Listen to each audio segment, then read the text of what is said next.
It's Wednesday on Your View. Welcome to the show. I am Murayo Afolabi Brown. As always, I have the ladies with me. Hello, Mariam Longe. How are you? Fine, I love your jewelry. It's cute. Thank you. Ah, yes, how you my mom doing? sells. Please, if you want. But, see, I have good news. I have positive feedback for government, some different government agencies. So first of all, last month today, thank you so much for being on the road and making sure that even though that big truck fell around barracks area on my way to work, they were there to make sure that traffic moves smoothly. Usually, if that were to happen some time back, that would be the end. There was no way I would have made it to work if it was, in time past, but they were there on ground and it made sure traffic flowed well. So thank you. Okay. The second one is NIPOST. So Postmaster General, it looks like your people have started stepping up. Really? Yes. So the last time she was here, I told her privately that I usually get some things from Sweden. And by the time it comes, first of all, it takes forever to get here. When it gets here, the people in the office will be calling you and asking you for some atrocious amount of money. But I just got a recent package.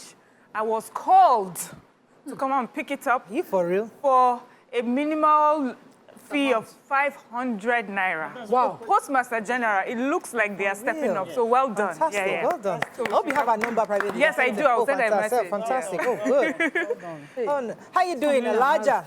Mima Akashat. Miriam has a good feedback, but me, I carry fight come. So I'm going to mention the bank, Guarantee Trust Bank. I banked with them since forever I was a student. And this same account, there were failed transactions, over 4 failed transactions. They're debiting me, they're not crediting me, whether I buy airtime or anything. So I sent them a message. And then they responded on a particular mail. Thank you for contacting Guarantee Trust Bank. We sincerely empathize with you. We confirm the date. Please confirm the date you were debited. We value our relationship. Blah. So they've asked me to do something. I go back and I do it. I give them all the details of the transactions. And then they send me a message that the mail I am replying is blocked. It's a no reply mail. I was like, I thought they finally have customer care because they responded to me. And then they sent me... response. Could have been the machine that responded to you. No, there's a name. I don't want to finish it. The customer care officer in charge put a name there. Okay. So I'm supposed to reply that mail. So I go to my reply and I replied the mail only to receive a mail this morning that is no reply. So obviously, they just send me mail for the gram. I cannot engage somebody to sort it out. Yeah. You go to the bank, the queue is endless. Everybody has the same issue. You will just be there waiting. I almost left my mother-in-law in the hospital the last time. I begged the officer that I could see. You know what we need to do, Niba? We needed to have a show on a full banks. show. Because many banks have issues. Like so one many show. issues. So it's not just Too this many. bank. There are Yes. lots of banks. But no, this bank, I'm a customer. We are all and I have platform to tell them. So I will tell them, do not send me mail requesting for details of a transaction on a no-reply mail. Yeah. Where am I supposed to send it? Yeah. Yes. I don't Yeah, get makes it. sense. Amaka Fresh. But I want to Freshest commend, of the freshest. Thank you, my love. I want to commend Nima. Nima, that's your roasted ginger and honey. Is everything. And this season of Christmas, that 30 December is starting. If you don't have this roasted ginger and honey to put with lemon, to make sure your immune system is ready on your own, no, Nima. Thank you for providing. That's the same one. That's the Yes. I've ordered. You know, we have already finished. No, she has upgraded. Yes. Amaka is in You love. see this life. When we were getting it for free, we didn't value when you it. see how she appreciates it. And I pay for it, so Yeah. you give free. Make sure No, make no, sure no, you no, buy no, what you no, want. no. We were paying for it, but we're buying the dime. Anyways, my banter today is that I was having a group gist and everything with the abroad people. Next thing, one of them now said, that the party, the surprise party they did for her husband. And I said, which one is surprise party again? I've never done the party. Why did you not post? Now she said, all of them shouted, no. I said, what's happened? He said, no, that day they are broken. They don't to post again on the gram. I said, what's happened? What happened? I said, no, they hide their enjoyment and their good life. Why? I said, Why? why? They said, Wisdom. the beggy, there is wisdom. The beggy is too much. That if they post any enjoyment, at the least, so that they don't to post again. I said, they said you people are the ones that will be posting. That they're enjoying. I used to at the They're back. hiding their Quietly. success privately. That Instagram, they don't know which one is real now. That Facebook is now the real deal, where you see the sufferings of Nigerians. But Instagram, everybody's balling. So they don't know which one is the reality. I thought I laughed tired. Both can be real. Both can be true. It can be Suffering true. and the enjoyment. But people should just know that they are hiding from you people. I love the I'm fine. Yes, this morning during a morning devotion, I was trying to teach my children a song, like a regular song.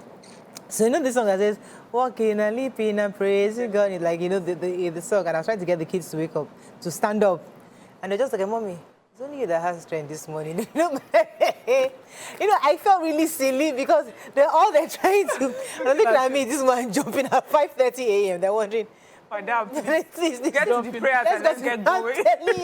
Look, can we get to prayer?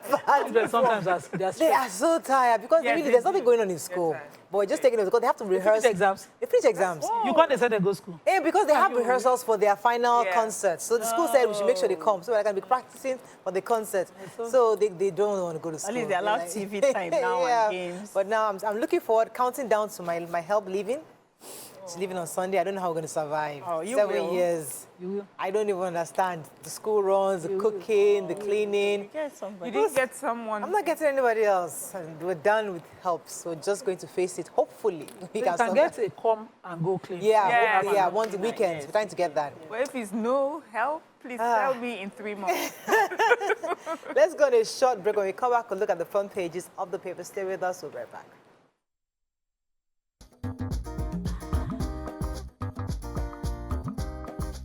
Stay tuned. Your View will be right back. Man, cooker, okay, tax reform. Senate widens consultation. Nobody has claimed ownership of the 753 duplexes. Discos gets January 1 deadline to end meter upgrade.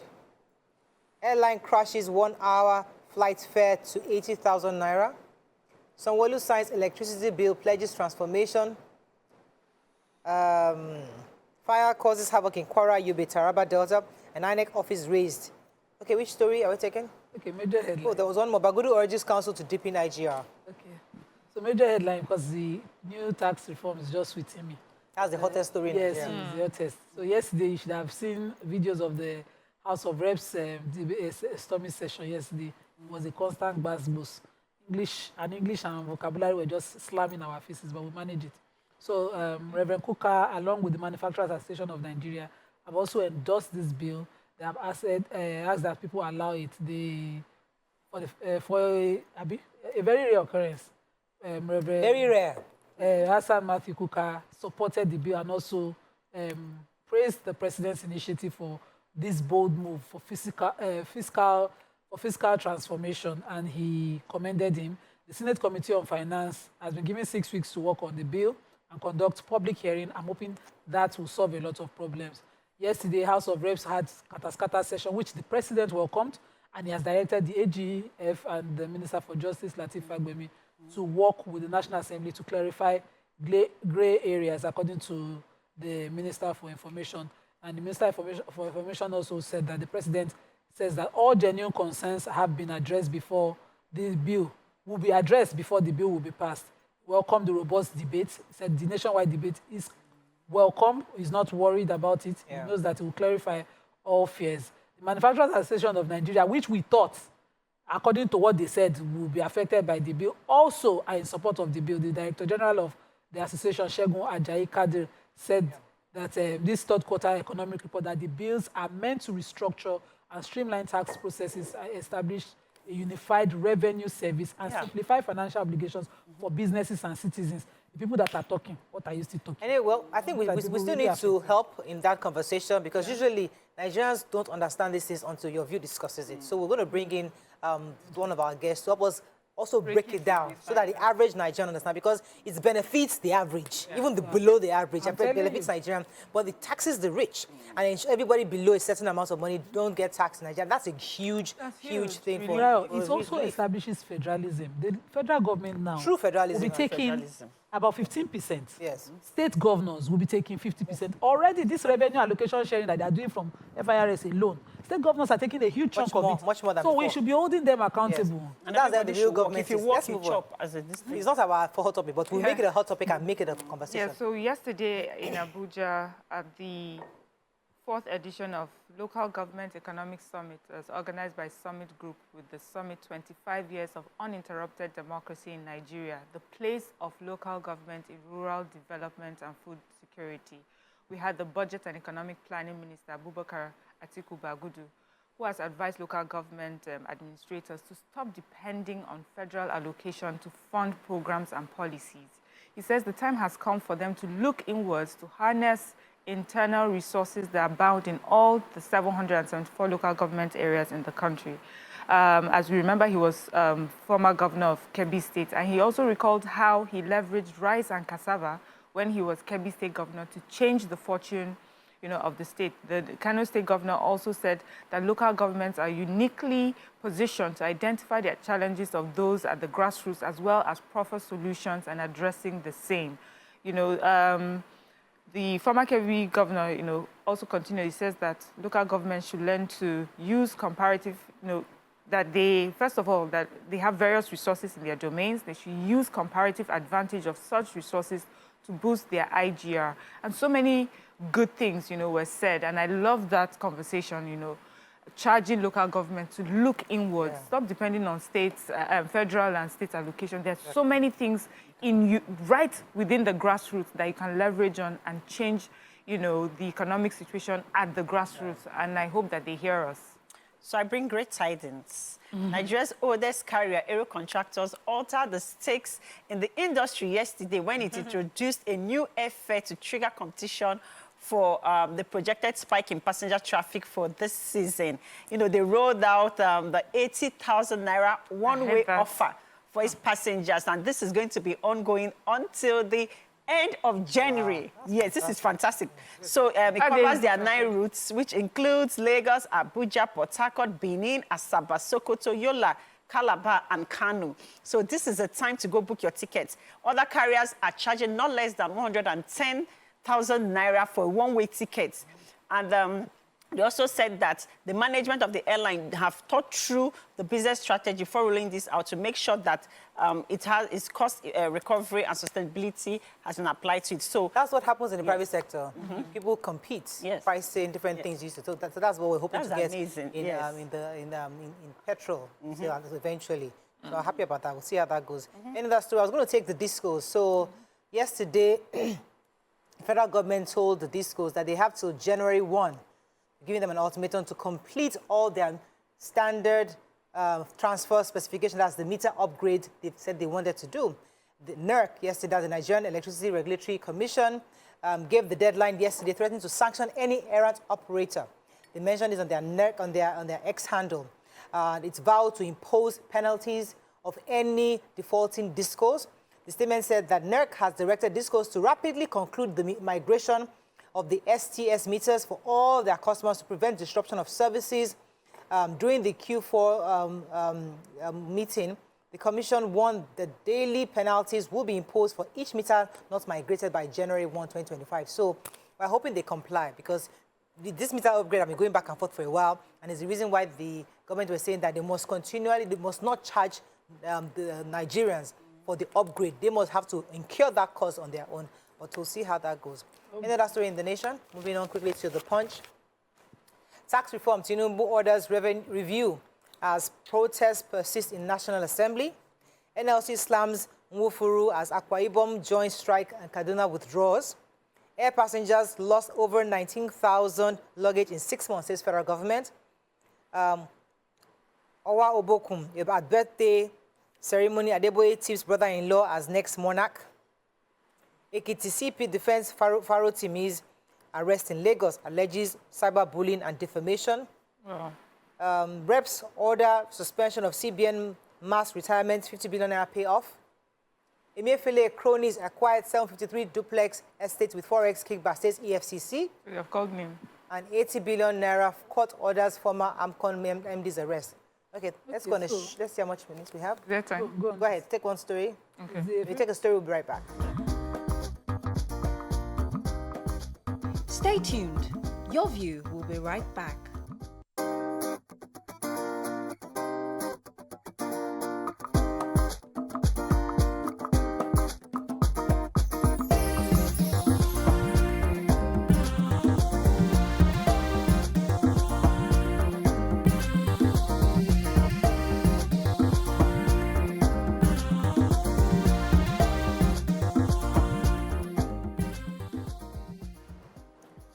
Thanks for staying with us. We're reviewing Punch. What's the story?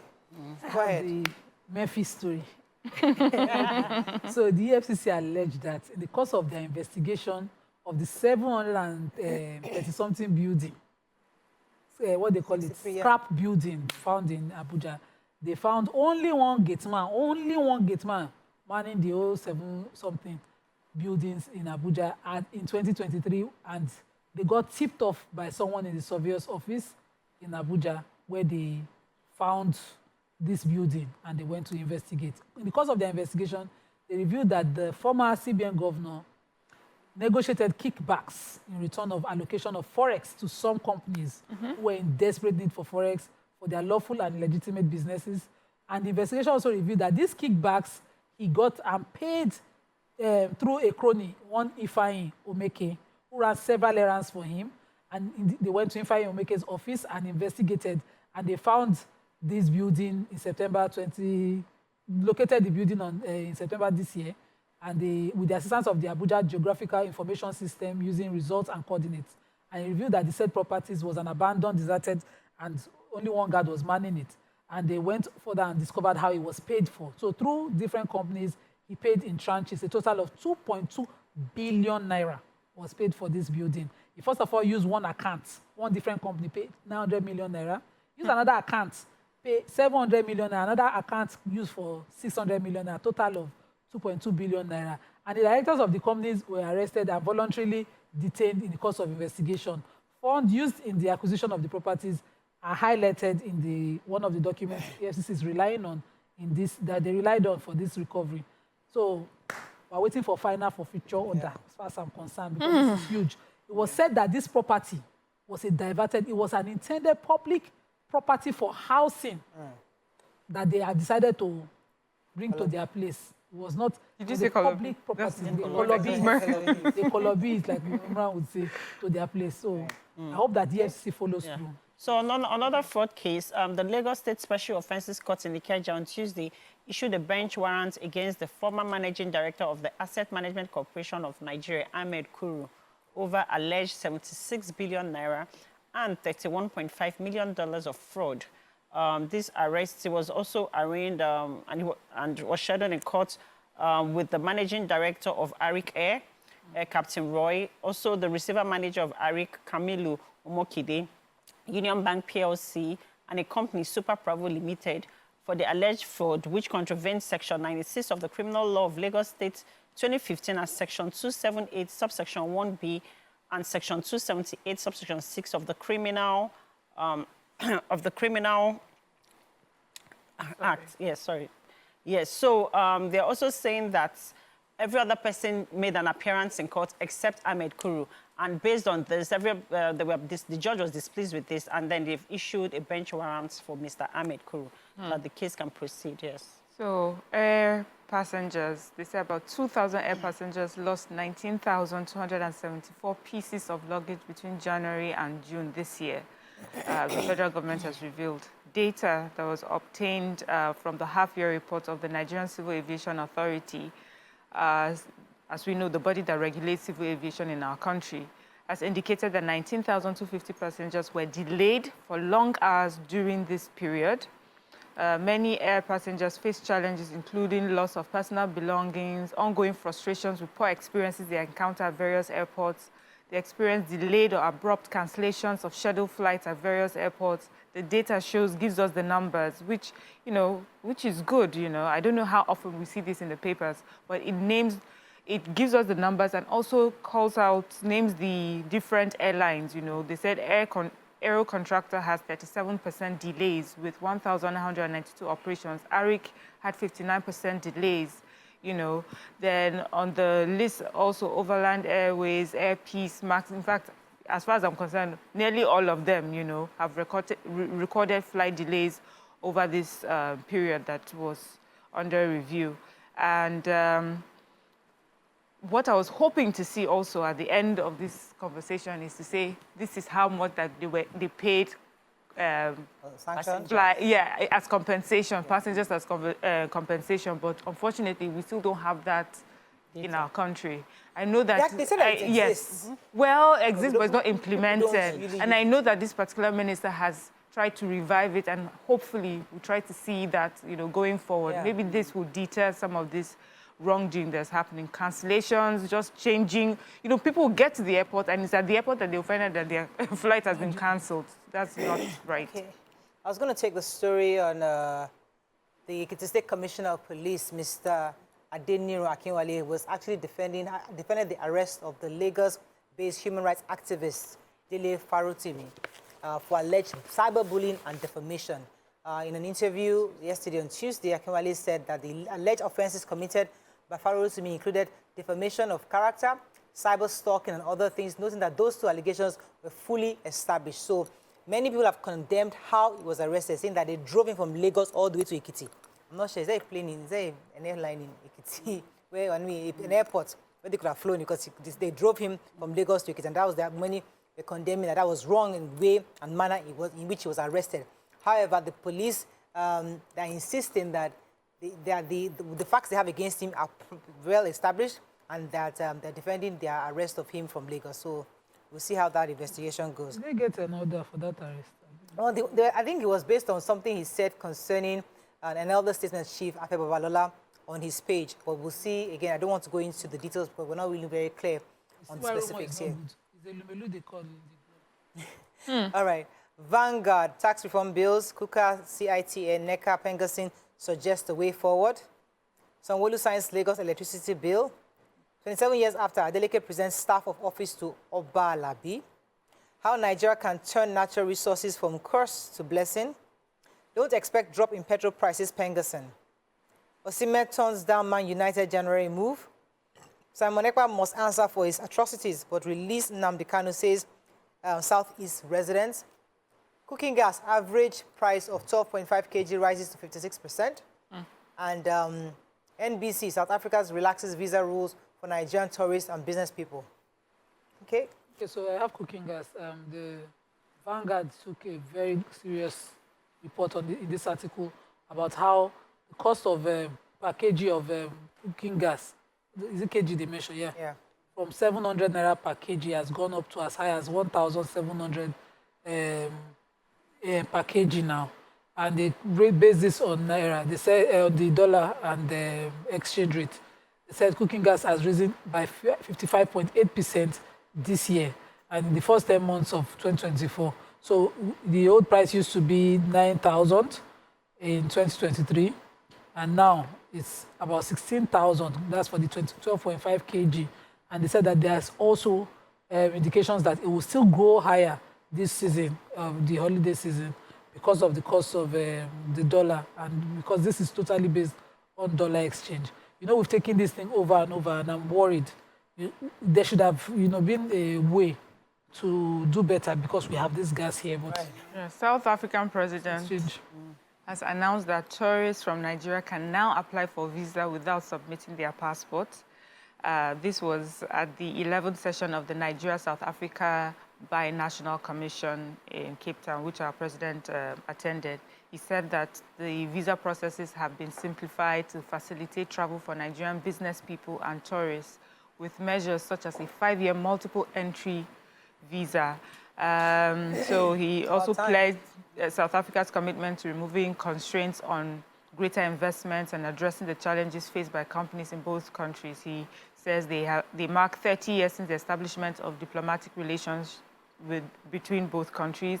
And as we know, Nigeria is a host to a number of South African companies. South Africa has also been open to Nigerian businesses, reflected in the number of investments and operations that are established in their country. And so they're going to be working hard together to see that, there's better ease of doing business in South Africa for Nigerians. Good. It's good news. I mean, I'm happy because there's been a lot of strain. Lots of Hopefully- string. Yeah, so hopefully with this kind of utterances and directive from the president, maybe things will begin to change among citizens. But it's good. At least now we can apply for, because applying for South African visa is very stressful. Everybody always complains about the stress. Okay, that is all we can take on Front Page Review this morning. When we come back, move on to our hot topic of today. Stay with us. We'll be right back.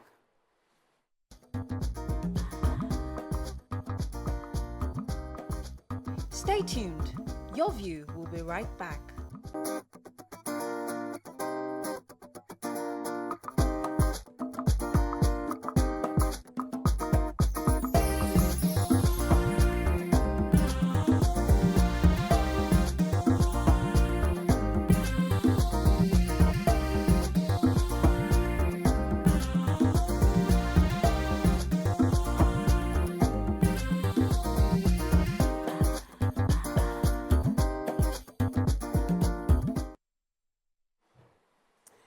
Thanks for staying with us. So earlier in the week, we had taken a story about a boy who had sued his parents for sending him back to Africa. We recently found a video of a young girl who was throwing tantrums, serious tantrums, at the supermarket in the U.S. I think it was Walmart. Not one person, everybody tried to stop her. They heard her saying that she was going through a mental depression and she should be left alone. And she was throwing away, destroying all the produce, throwing them on the floor, breaking some bottles of wine, throwing chips and cookies on the floor, scattering the entire supermarket. And the adults kept trying to hold her, trying to understand her. They were being very calm and gentle with her, understanding that she could be going through some mental depression. You know, when anybody tried to hold her hard, they warned the person, leave her alone. You don't know what she's going through. Don't do that to a child, you know. And these are the thinking and mentality that all the coaches, all the parental coaches always tell us that don't spank children. You have to talk to them because you don't know what they're going through. You have to be their friend. Now, where do we now draw the line between disciplining children and being their friend? And it's unfortunate that Tokwe is not here and BC, because those are two. Tokwe is, they both have this perspective on when it comes to training. You know, Tokwe will say, don't spank a child. I would like to ask her today. Miriam is of that. In this kind of situation, Miriam too, that's what I'm saying. I'm happy that Miriam is even here to kind of help us on that perspective, because the truth is that there's always that thin line. We're not sure where to cross it. At what point do I spank? At what point shouldn't I spank? And how do I avoid a situation like what just happened to this girl? Can it happen to a Nigerian family? What solution do you think a Nigerian mother would take if your child starts throwing that kind of tantrum in a public place? What's the best thing to do? That's our conversation today. And I'm not sure if our producer will be showing the video so that you have an idea. But now, we don't want to generalize and say this is how every child behaves abroad. No. Exactly. In some cases, there are bad behaviors, there are good behaviors. Some even train their children better than those of us in Nigeria. They speak their language in the US. They're more cultured. Here, we are probably less even cultured than those abroad because they appreciate their values and their culture more. So we're not trying to judge those abroad. It's important to state that. But we're saying that in this singular situation, how do we look at it and interpret it from our own lens as Nigerians and Africans? You can join the conversation 081 0764 1679 0902 4163440. You can also send us messages on TVC pages on X and also on YouTube. We'll be happy to read your messages. Mariam, should I start with you? Sure. Let me hear. What are your thoughts on this? So I'm happy that you mentioned that not all the children that live abroad act like this. Obviously, this is a child with a problem. And the reason that child did what she did and continued to behave the way she did is not because no one spanked her. It's because no one stepped in at all to discipline her. It's not about lack of spanking. It's lack of discipline, period. So, and there are different ways to discipline a child without resorting to beating. Sometimes you will beat a child and the child will continue, even just to rile you up further, you know. So for me, it was quite a long video, and I was wondering what the aim of just allowing a girl run rampage across a supermarket, throwing things, breaking bottles, and no one thought to stop her. Obviously, in America, you have to be careful how you approach other people's children. But here in Nigeria, at least someone, even if they don't hit you, at least someone would call you out for your bad behavior. They would say something to you. No one did that. Everyone was looking at her. So this is not a situation of lack of beating. It's just lack of discipline, simple. And secondly, someone also in the video said, you don't know what she's going through. If that child has such a problem to the point that she is doing that, then an intervention should have been applied long before. You know, who is calling her aside and asking her to stop? You can hold the child's hand quite tightly and say, stop what you're doing. Sit down. Sit in the corner. I need to talk to you. And then you talk to the child and ask what is happening. But when you don't do anything at all, and I say, oh, it's because of beating. Sometimes beating would get the person to stop. In that case, even, you can get that child to stop what she's doing right there, but you will not know the why that she has that problem, why she reacted that way. And the idea is not only to punish, but to also understand what to do to help that child going forward. But clearly, that was bad behavior, and she should have been disciplined immediately and not allowed to run rampage. So let me go to this phrase called what a child is going through. Because when we're growing up, there was nothing like, what are you going through? Who cares what you're going through? Aside from read your school books and pass your exams. But today, you got to consider what the child is going through. Nima, in your own view, how do you interpret that video? I don't know if our producers will show it, but we'll see. But so pretty much it's a video of a young girl. Of about less than 10. Child. People need to see that video. They need to put the video. A child, less than 10, is going through. Now, cry is supposed to cry. If the child was crying, I will understand the term. What do you call that word now? What the child is going through.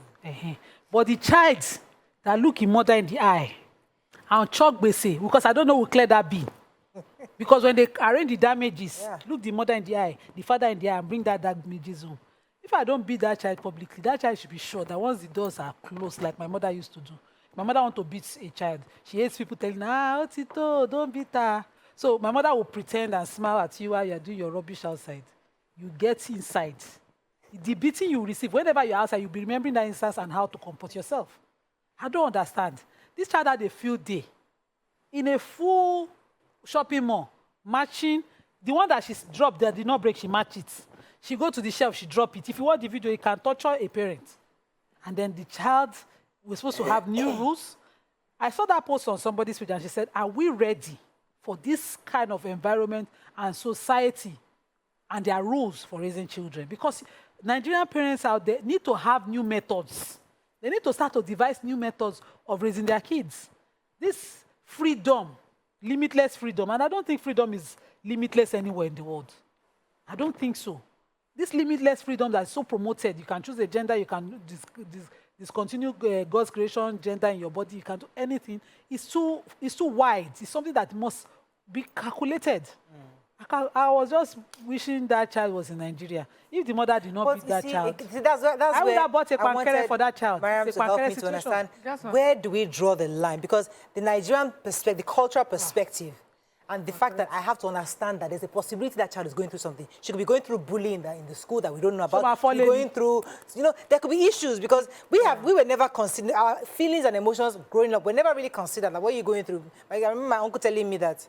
What's worrying? But what you are going through, is this how you exhibit it? Reading your school books, eating. What else could be a problem? But if you even have a problem, is it to break the house or you burn down the house at 10? People express anger and frustration in different ways. Amaka, what are your thoughts on this? My facial expression, I said it all. Because I want to believe that 90%, let me not use 99% of Nigerians who watch this video, and who will still watch this video, we are all thinking the same thing. Which is, let me tell you something. There's a difference between discipline and beating or bullying. Let me use myself as an example. In my house, they don't beat, they don't hit. I grew up in a home where no flogging, no beating. My father, I and my sister, they painted the house white. Before my father came back from work, we had gone to design the whole wall. That is the only time in my entire life my father ever gave me one slap because I lied when they asked me. They gave me one slap, and then they caned me. And that is in my memory and history books. Forever. Forever. And this brain resets. Let me tell you something. There's how you discipline a child and speak. If my father tells you time for conversation, sit down, know that gengate is happening. You can discipline a child by speaking to that. You mustn't hit a child to discipline a child. That video that I saw is crazy. You went crazy. Your parents were not, at no point did the girl's parents, father or mother, come to the scene to try to hold her or to calm her down or to say, stop it. They didn't even do that. The girl was throwing down things, even food items, and stepping on them. Who is going to pay for that? Who's going to take responsibility for that? And then you're saying that she's going through what? So, let me tell you something. If you're living abroad, you discipline your children. You speak your language. It's good to speak your language. If you're Yoruba, Hausa, Igbo, Maga Kanti. You tell the child so that when the child just hears that Maga Kanti, their brain will just go, they'll know that, when I enter the car or reach house, it don't happen. Gang will happen. That technique doesn't work anymore, Amaka, because that language you're speaking. You know what they do? They get to school on Monday next day and they'll tell their teacher that when my mother says this word, she beats me in the house and they'll get you arrested. So though back then it used to work where you speak your language, your child knows, or you let the child play they mess up outside. When you get the child, you spank the child in your house. Try that today. You yourself, you know that tomorrow they'll call 911 on you, and no matter where you are, you'll be scared. So even parents abroad, not that they're all scared, but they're also fearful of the fact that I can't go out of line in this society because there are rules and regulations on how to train and raise children. That's you why can't you use must that tell technique. them. It might not work in 2024. I have a friend abroad who told her child that, see, I will beat you. Go to school, tell your teacher, they will take you from me. Give to foster parents. We will not see again till you're 18. Since you don't like me, that will be the result. That thing set that child.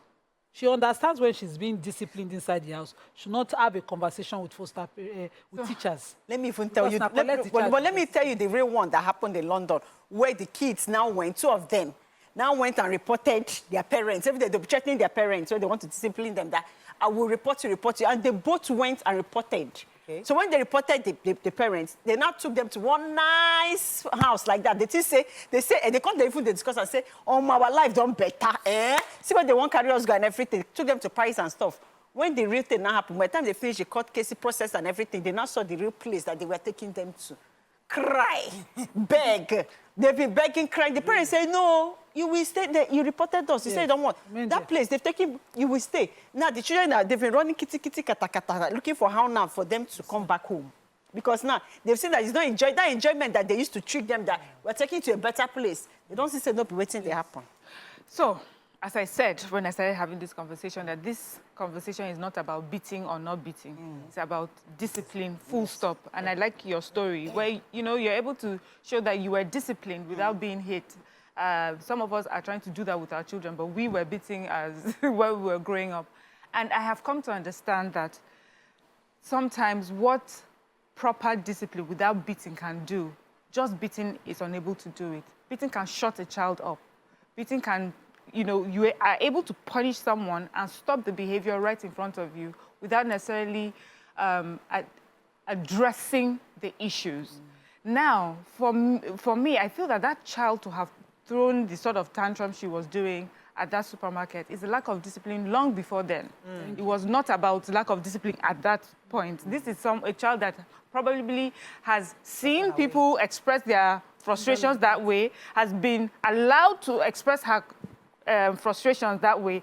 And so, but you know, everyone is talking about the parents. Where were they? For me, where are all the staff in the place? They are not allowed now. No, you can approach the child. Well, I don't know in America. At least in Nigeria, you'll be able to approach the child and stop the child from the destruction. Nigeria, You're not beating. No, I understand. You can. As a parent, you can do whatever you want to do. After all, a parent followed his child to school because they beat the teacher, and the teacher died. You can decide to do what you want to do. But if you want to address the situation, there has to be a way that you discipline a child to get the result of better behavior.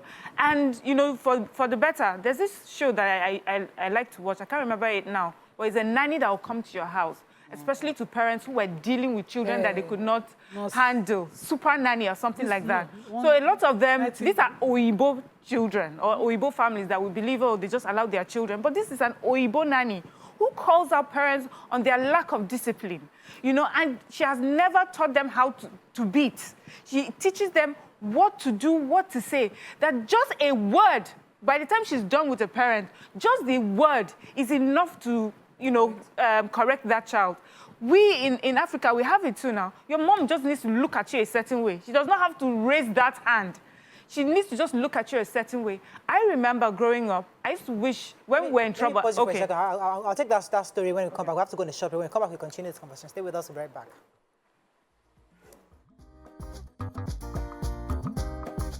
Stay tuned. Your View will be right back.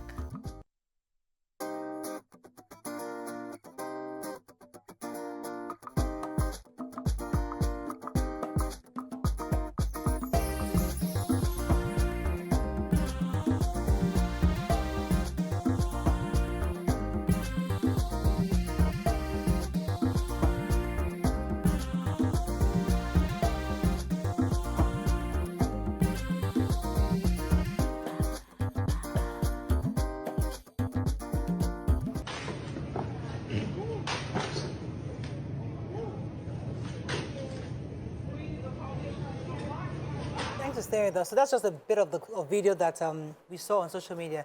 Now, the thing is, it's not just about the child or the parent.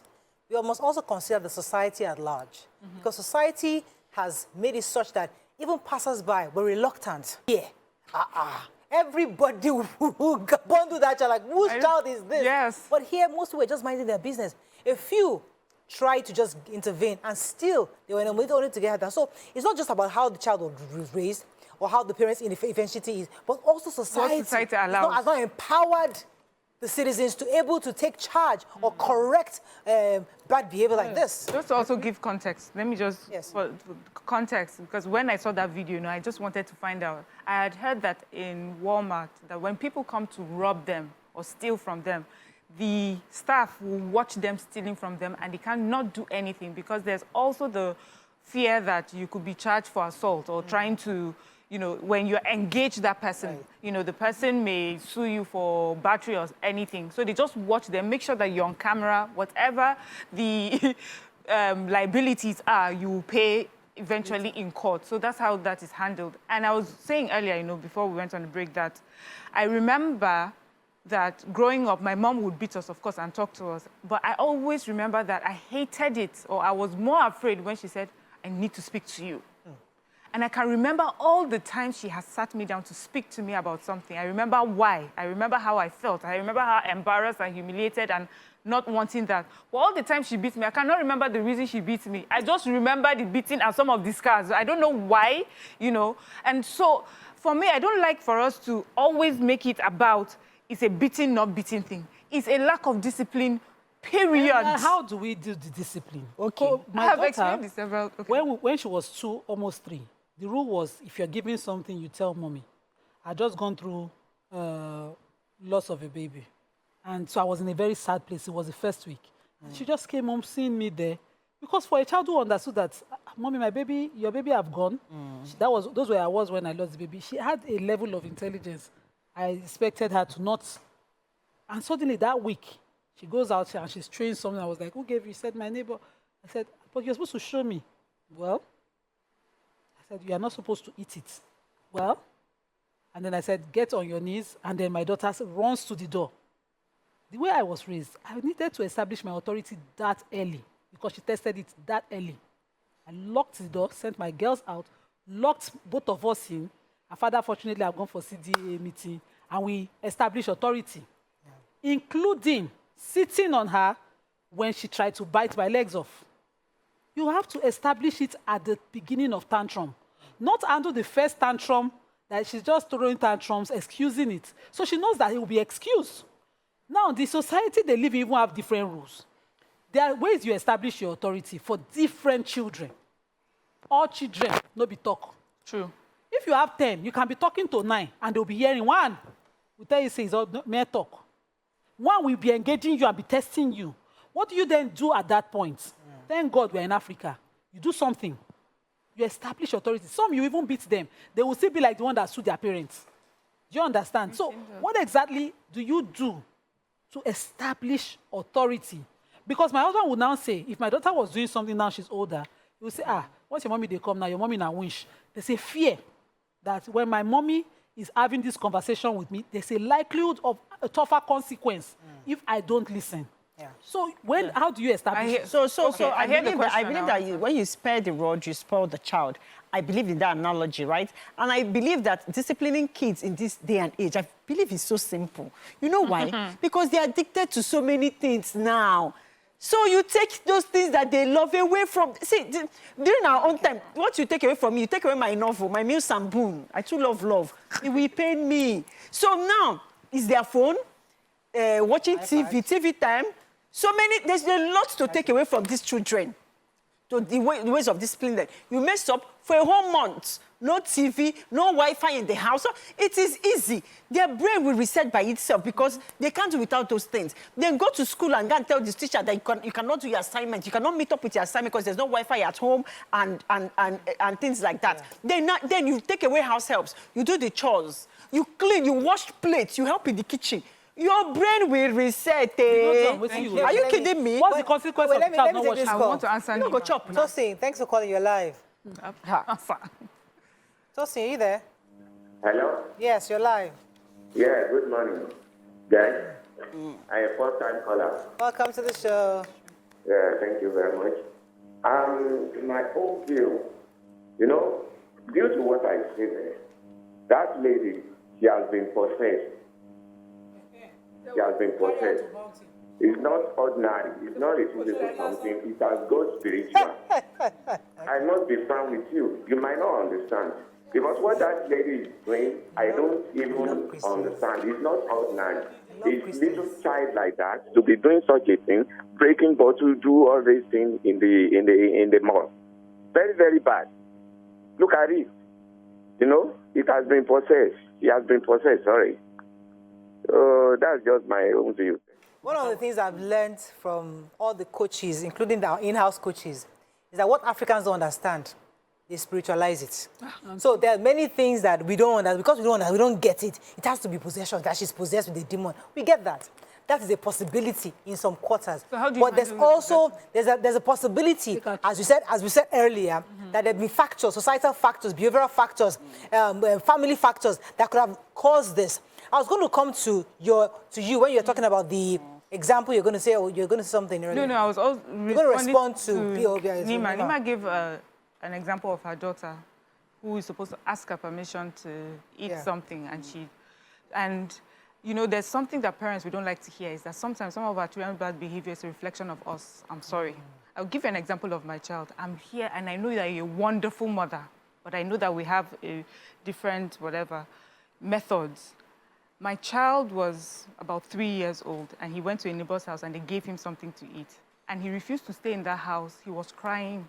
He could not really verbalize until he takes it home to show his mom to see first before he would go back to play because he wanted to eat it and he had to come and ask permission. And sometimes the method that we use affects how our children, respond. For you got to a point that, you had to sit on her, she had to bite, whatever.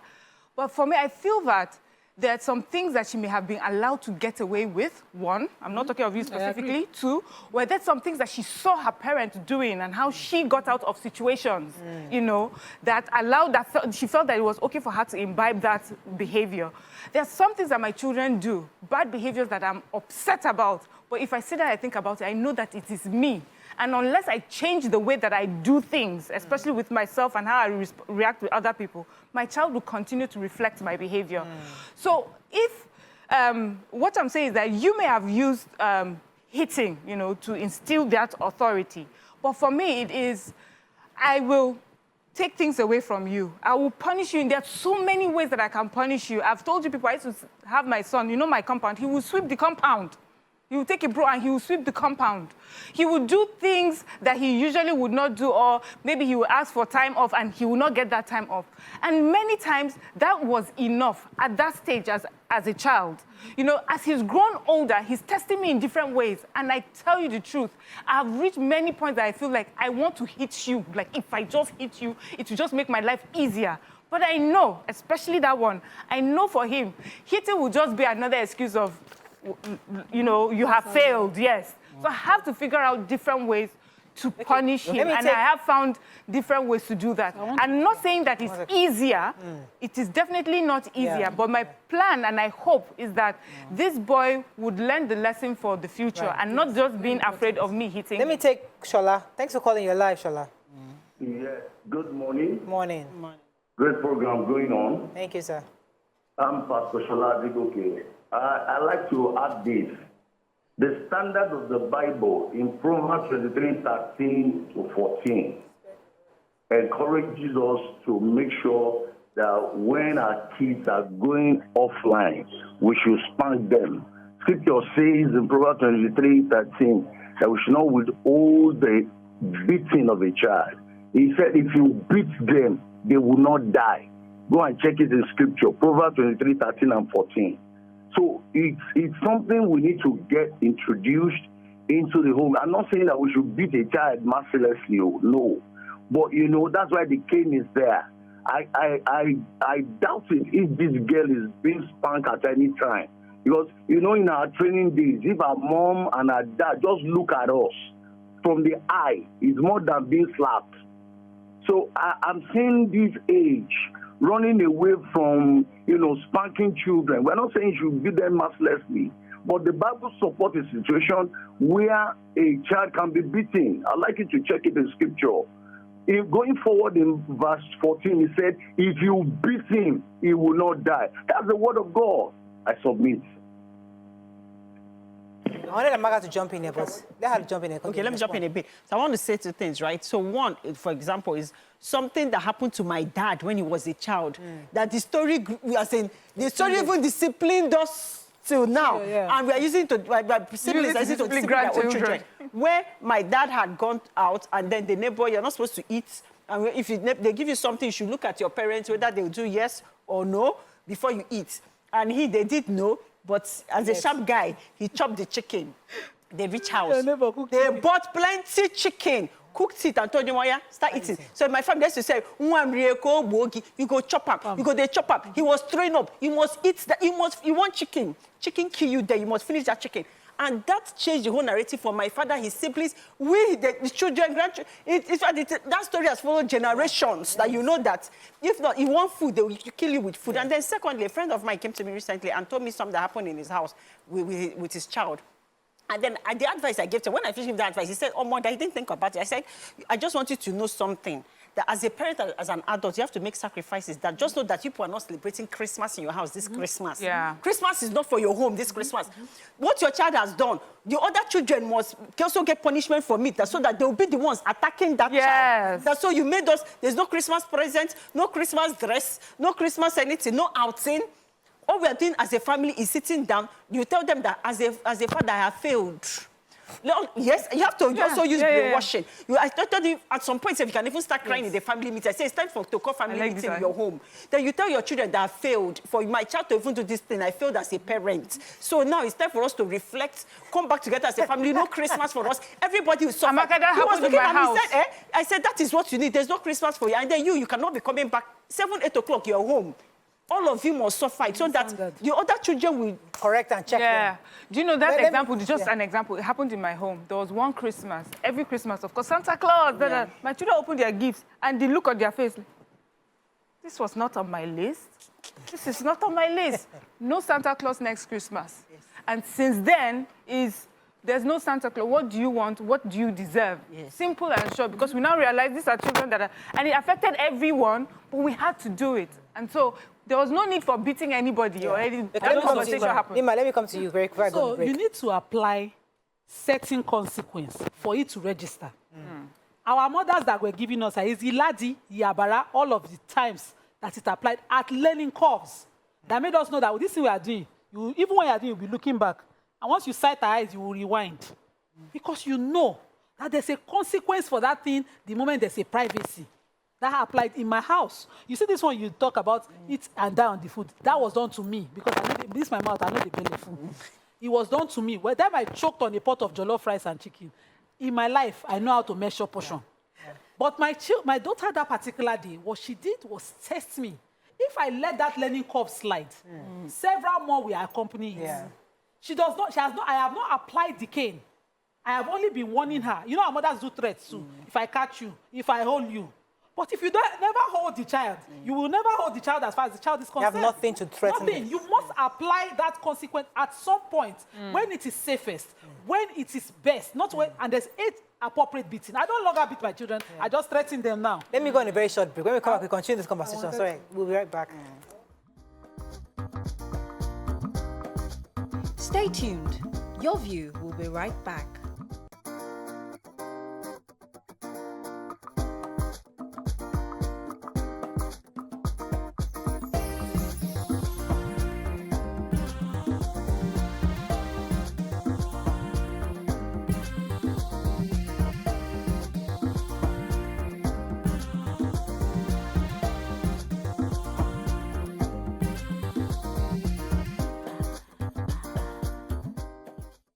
Thanks for staying with us. We're still discussing parenting because we showed that video. And I mean, we all have stories. I shared my story. Even in my own book, stories of where my father had the box of shortbread biscuits where my father made me to finish. So we've had all the experiences. But there's an angle I'd like us to touch on before we go, which is the power that is given to children, especially in the West. The kind of power these children have, and they know they have, because it is indoctrinated into them from then they're in creche all the way in kindergarten, where they know that they have that kind of power, the kind of power we never knew we had.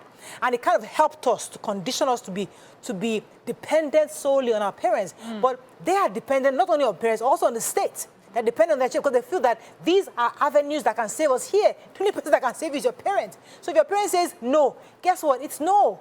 But so that my question is, that power, because we are now getting, our society in Africa is evolving towards the West.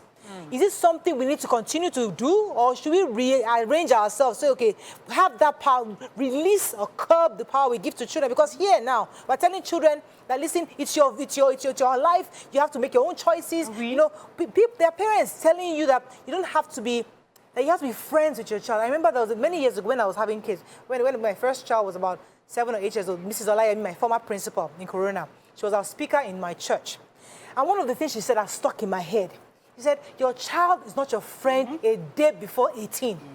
Okay. That thing stuck with me. I mean, many years later, I think Bishop Obama now said a few things relating to that. But that day, she said that thing in my church, that your child cannot be your friend a day before 18, because that day, right, you are their guide. You are their, right now, I am your boss.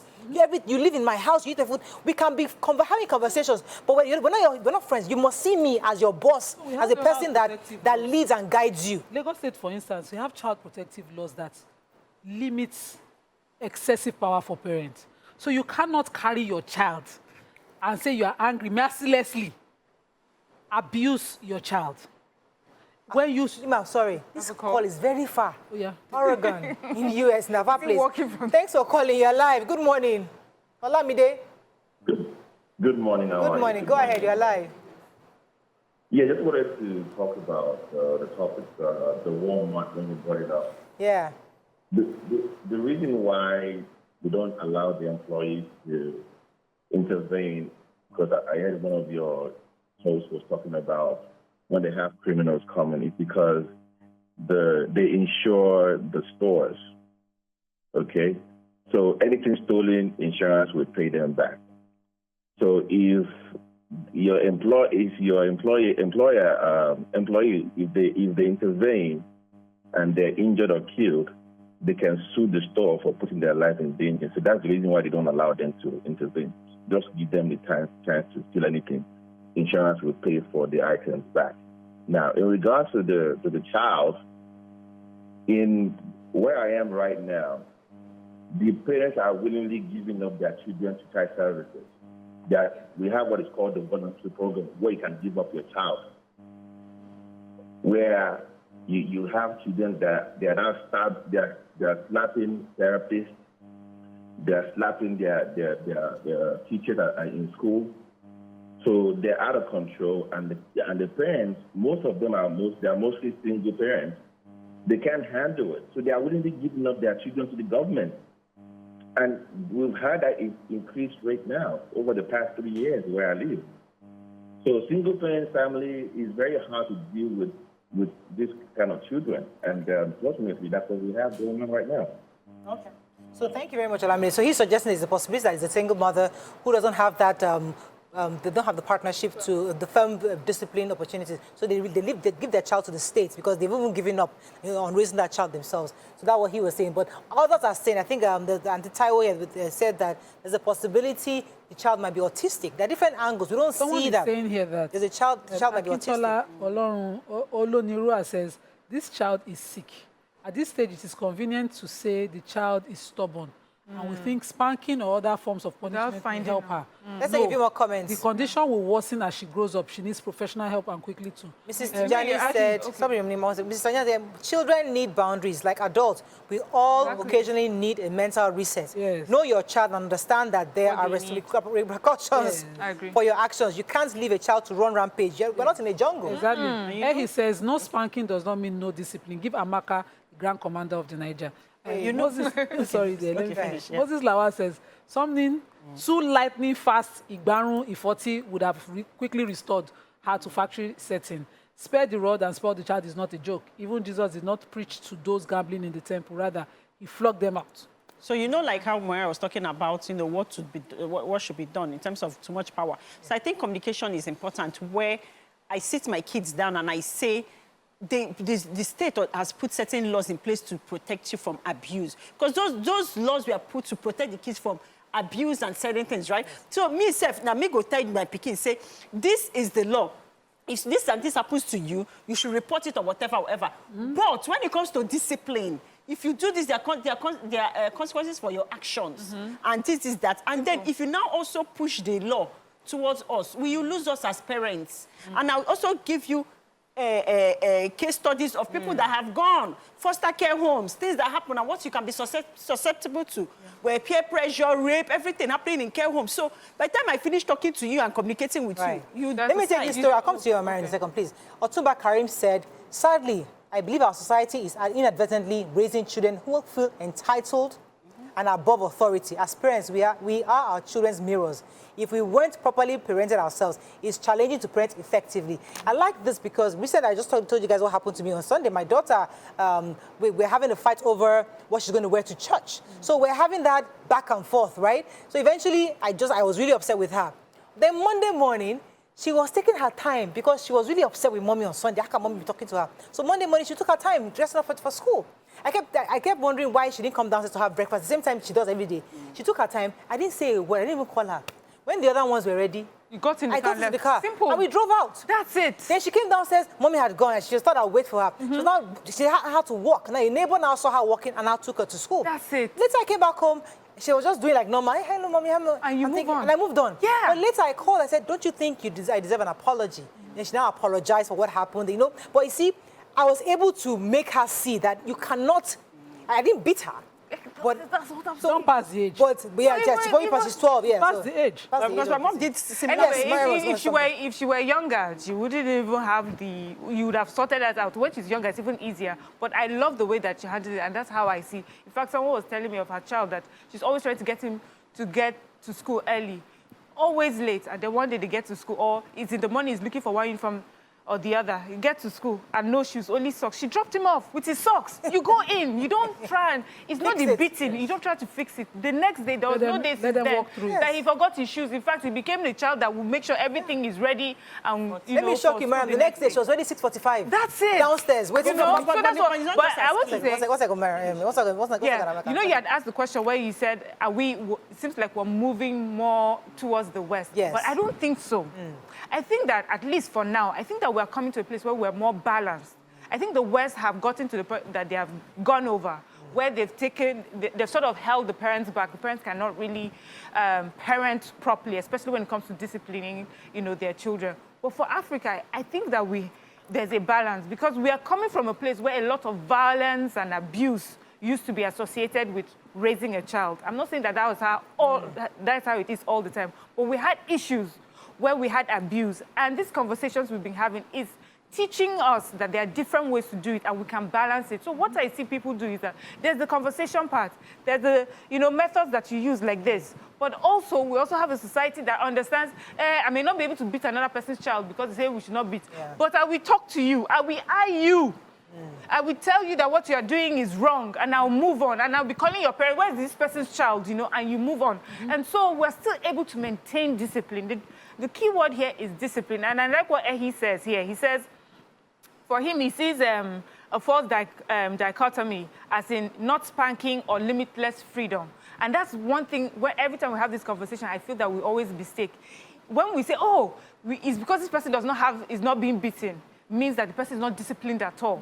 You know, there are two, you can still discipline a child, establish those boundaries, and have your child behave properly, even without beating. And even with the beating, we've seen children that because of the beating, they become even more strong-headed, and it's hard to discipline them. So really, it's about making sure that that child gets the message.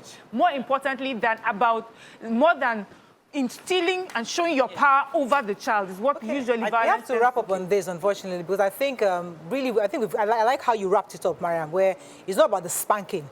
It's the core thing here is discipline your child. And I like what Nima said earlier, the timing. Don't lose that opportunity, that moment, because every opportunity is a learning curve for you to be able to instill that discipline and memory. We all remember that discipline. I remember the slap that. I remember those cookies. I would never. I wrote it in my book. My father bought a box of cookies from Abuja. It wasn't mine. It was from my stepmom.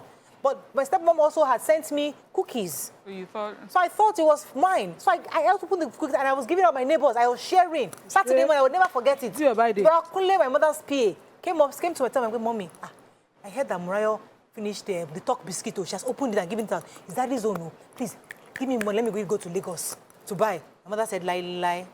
Her father must see what she did. I never forget my mother for that statement.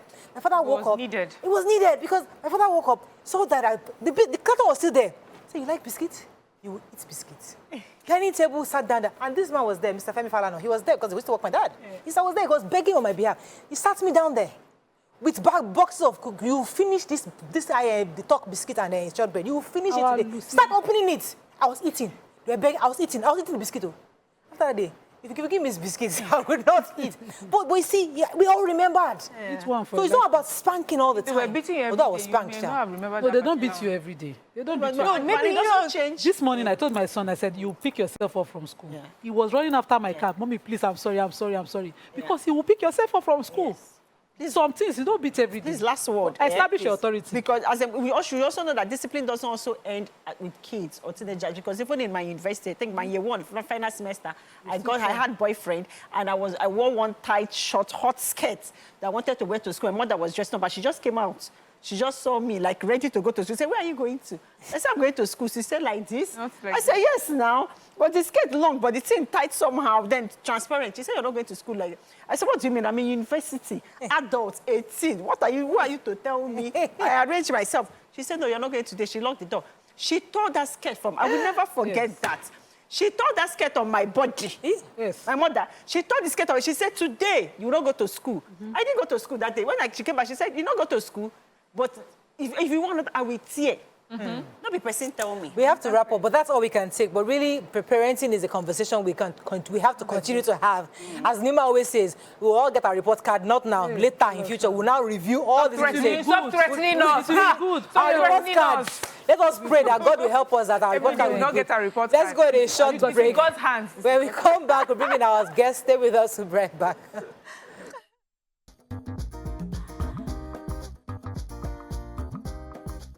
Stay tuned.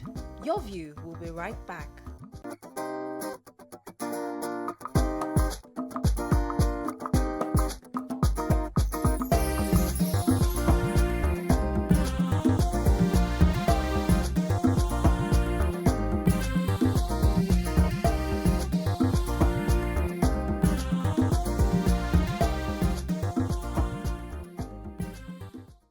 Thanks for staying with us. We have with us a relationship coach. So because of that, we're going to be talking about something relatable that we can learn from her. So we found a video where a man was saying something about how many I'm not in the mood is he supposed to have from his partner before he steps out to cheat.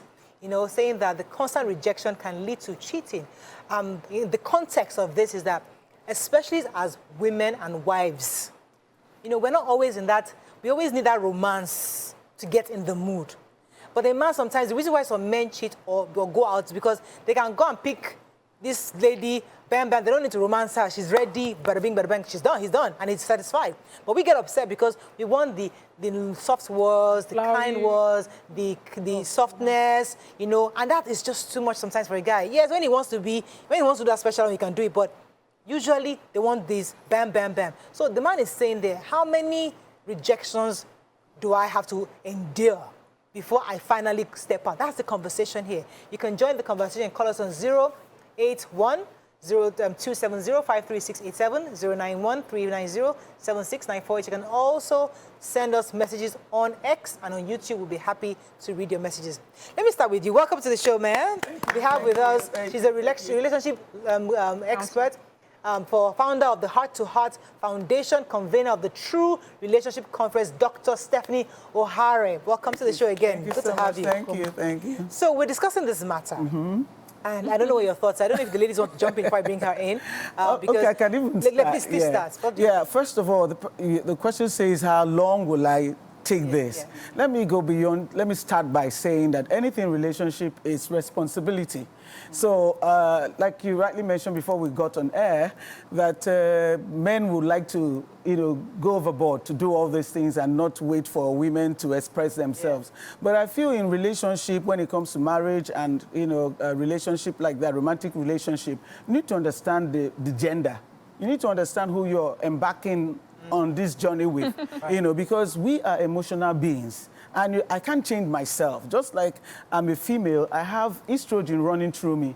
The estrogen hormone is what gives us that ability to, be feminine and demand those emotional things, in our lives. So touch changes me. Words will change me. That's the female that you have. Now, he is filled with testosterone, and he comes like a man and wants to do it. But relationship is about responsibility.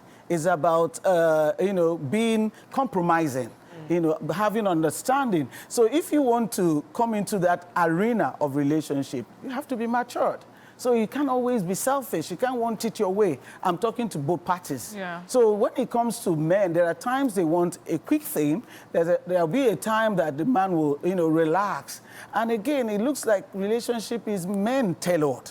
But if you're also loving and you're compromising, there are times you allow it to be, woman-tailored in that relationship. Can we start from there? Yes, and it's good. I like that you started from there because it reminded me of something I'd seen on social media where a man was talking about relationship, especially in that intimate area. And every time he tried, she would give an excuse. And he gave a scenario that there are two ways to respond. Either be angry about it and threaten like this and say, how many of this am I going to take before I step out? Or find out the reason, what you could do better or what you could do differently. And I like especially that you said, be aware of who it is, the gender it is that you're in a relationship with. So this is a woman, this is how they are, this is what they want, this is how their cycles.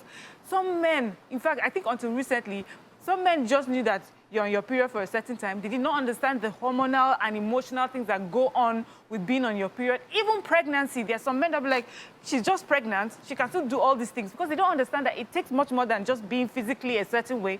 You need to be emotionally and mentally, you're emotionally and mentally affected. And so if you understand that woman in that way, how you deal with her will give you better results. But that's hard to understand, Mariam, because there's a woman out there that doesn't need all that. I just come in and we're done. I can pick her up on the street, and she doesn't need any emotional attachment to me. I can pick her, she can even be a side chick, she can even be someone else's wife. Exactly. I don't care. Yeah. She's ready. But she doesn't need any pampering or any emotional connection. That person understands what she's there for. Yes. You're paying for the service and she's giving it to you. Yes. And you come to her when you want it. Have you come to her at the time that the market is not open? She has closing time now. And she goes and does her thing. But what we're saying that you're in a relationship with someone who is your life partner forever. And there are ways to make sure that you change your story instead of just threatening the person, but understanding what you can do differently. But Amaka, let me come see. What are your thoughts on this? I always say something, and I've been saying on this show, gifts opens up a way for a man. I always say it. Maura, you said that you now go to somewhere outside, they'll now do bang, bang, bang, bang. Yes. The bang, bang, bang is paying for bang, bang, bang. So 99% of women, if you give them the money, even when they're not in the mood, or give them gifts, or bring that money you want to go and give for bang, bang, bang, they'll go surgery for you. Women are wired that way. We like to be taken care of. We like to be treated nicely. So when you speak to your wife, and she does that place you want to go and do bang, bang, bang, pay money, bring that money and give your wife. Bring that gift you want to go and give outside that they will allow you to bang, bang, bang, give your wife.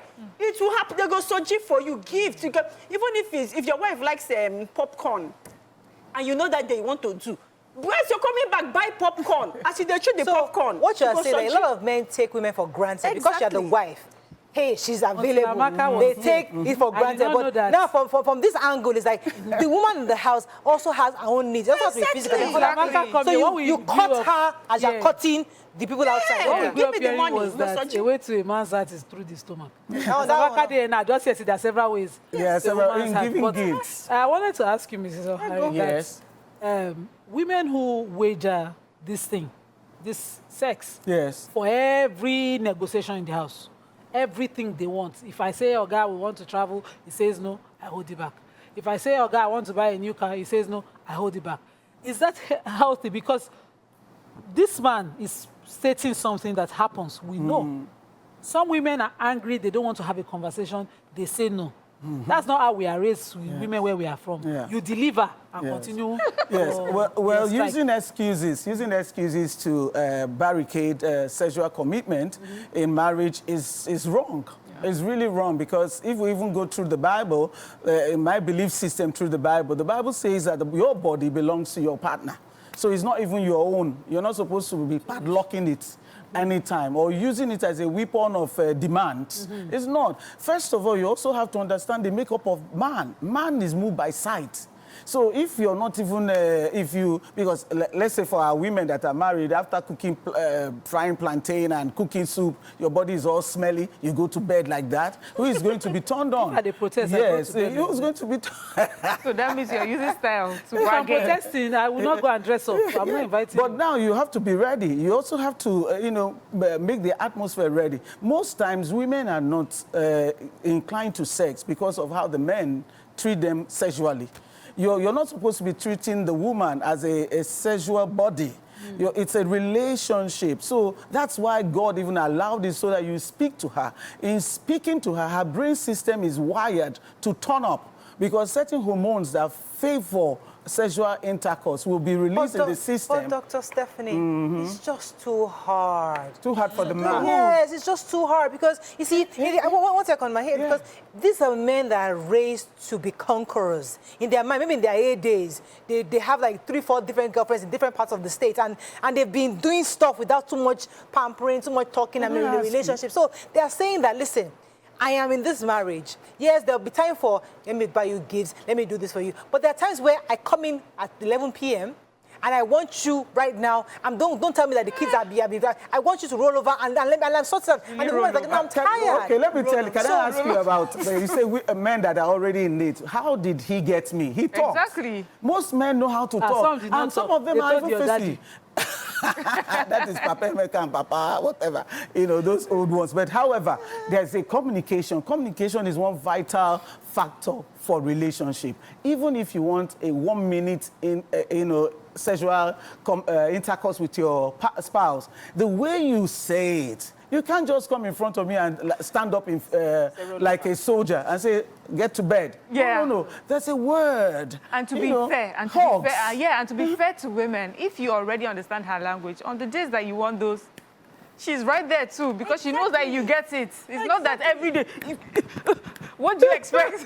But if you're giving and the day you come, it's exciting, it's new, it's different. I also want to go back to the question.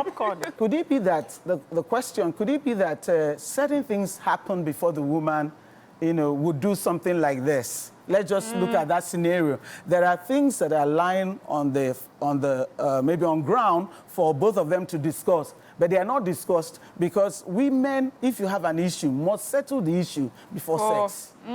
So most men do not know that if you quarrel in the morning... But Nima just said that that's not our response, that it's not about quarrel, that you compartmentalize it. You have to deliver. That's what you just told us now. How she was raised, what she knows. I'm a Muslim woman. Okay, yes. We don't wager those things. Yes. We will roll over, deliver, and then we'll talk. Okay.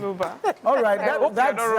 That's a belief system. Okay, Yes, that's a belief system. You deliver first. But some people struggle Because most women, I'm saying about 70% of women will have questions in their minds. Those questions have to be talked about, because if not, they feel that they're sexual victims like the women out there. I know it's a responsibility for her to yield, but also love will make you ask questions. What is troubling you? Why can't we have this thing?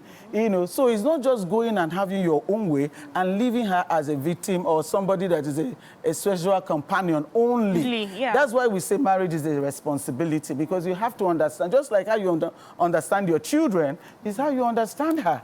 But I want to balance. I'm not saying that women should continually use that as a weapon of denial where the man is, because you should understand the man's system. The man's system is that I want to go right there and not have any rigmarole straight away. But love will say understand. Okay. So as a relationship, I know you have a love conference coming up very soon.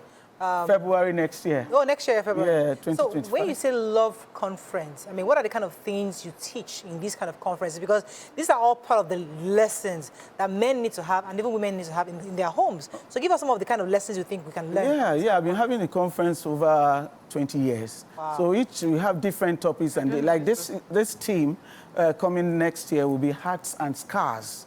Because a lot of people have been scarred. If you hear the stories coming in, people are traumatized, depressed within the marriage, raped within the marriage. Because people say, how can you rape a wife?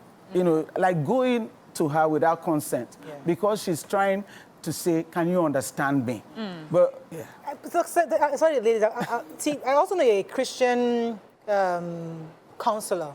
So, and I want to bring it into the Christian context, because when you hear these kinds of stories from all these women, and Nima also has experience in this thing, where she hears these kind of stories from these people, why is the solution always to stay and kind of just not to fix it? I don't want to fix it, because fixing is endure.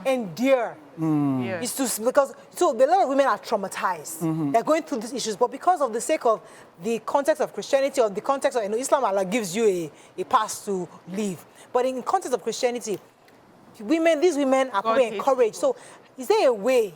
What kind of things do we tell these women to just stay to endure it? Or because half the time they try to fix it, it doesn't get fixed. They can try to think and pretend it's fixed, and because they don't want to come back to you again, they just say, don't worry, we're okay. But in their heart of hearts, they're not okay. The reason why many things we don't go all the way to say, okay, you know what, just park.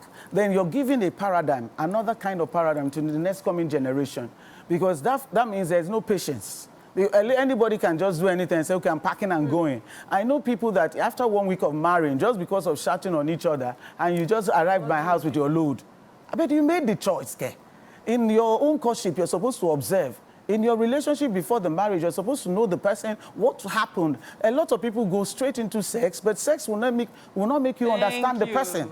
So you have to be friends, you have to be relational in your brain work. Understand this person. There are personalities, 2 personalities involved in this.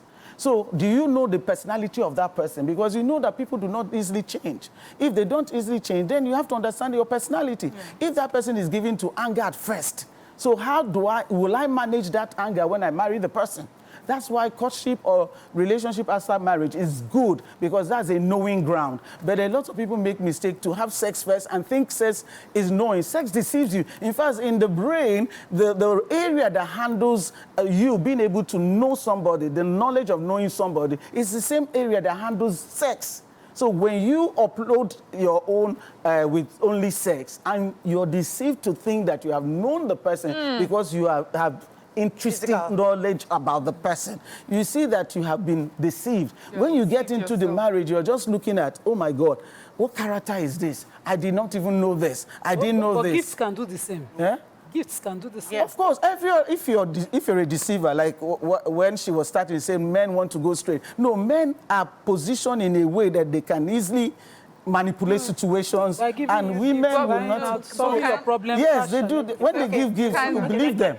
Okay, like for example, men do projects. Yes. And a man doesn't need to like you to do business with you. Yes. That's how men are wired. So and men, they do the business, they know what to do in the business to succeed in the business.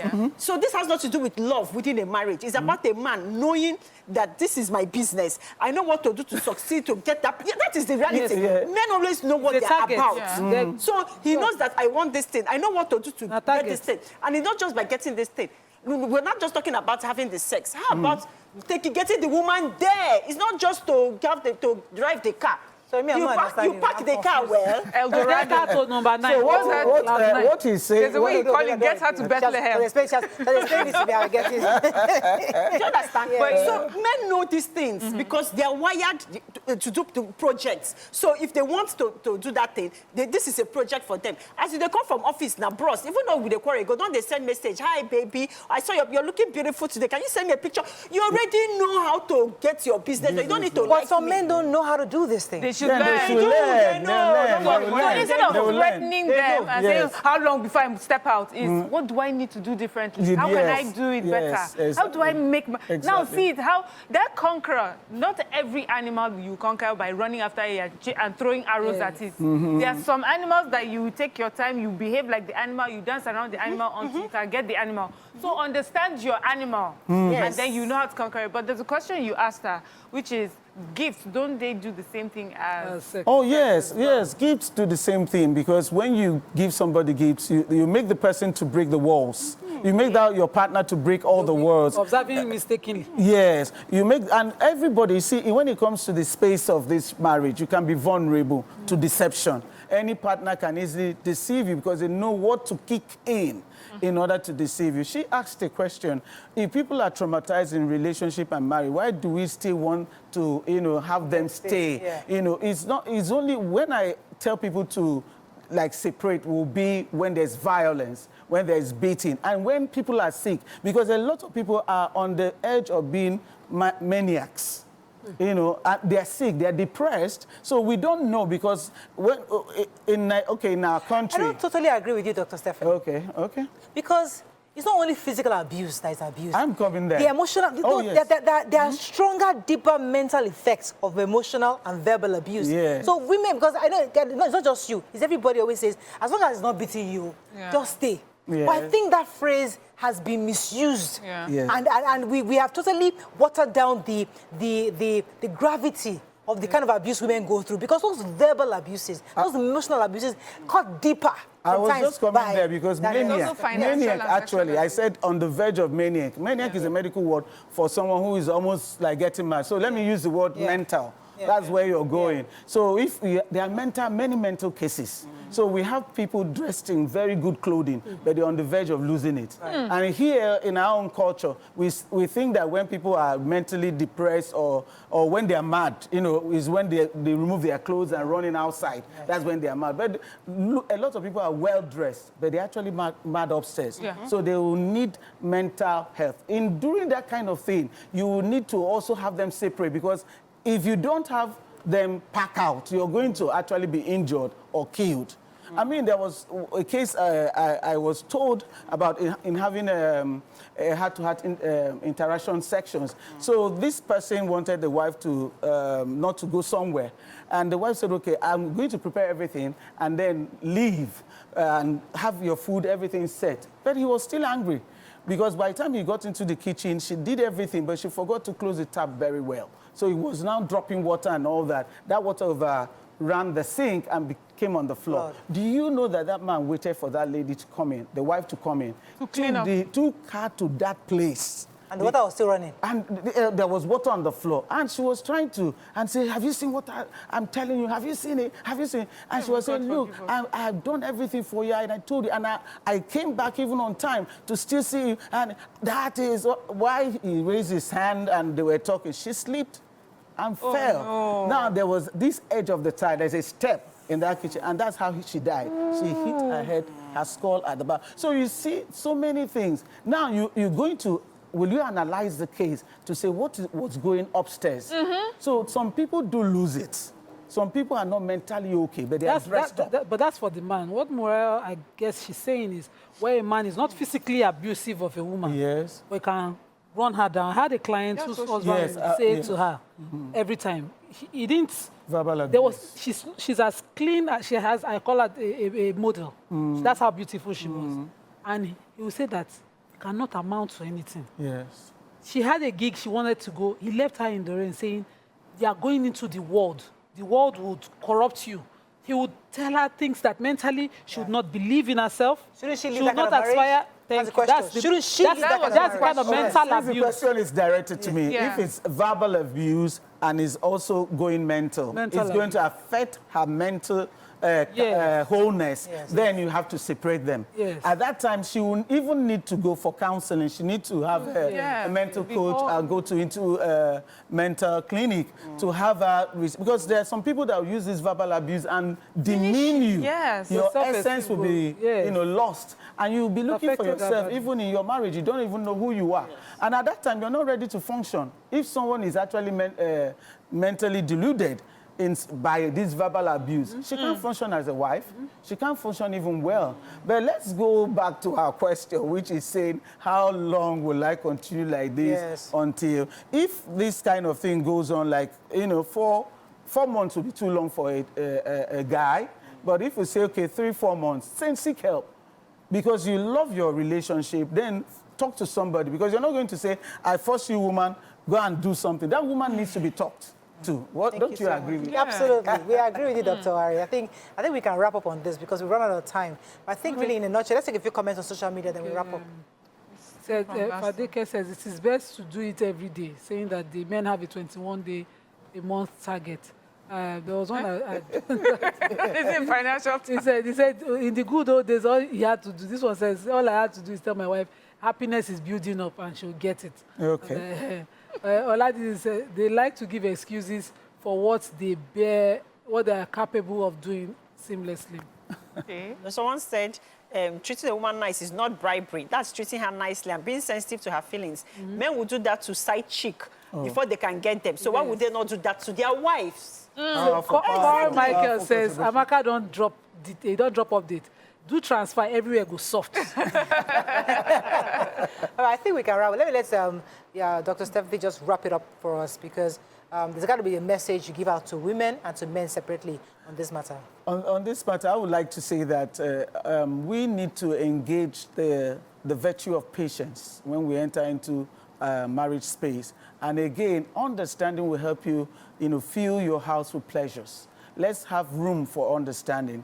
If we understand that we're not the same, then we give each other time to, explain ourselves and explain our conditions and the way we are, and you can be able to. Then also, do not be quick to judge. There's something about assumption that will always force us to make judgment on our partners. But stay cool and stay loving. Okay, thank you very much. I love it. That's all we can take on today's show. Join us tomorrow for another episode of Your View. See you then. Bye for now. Right.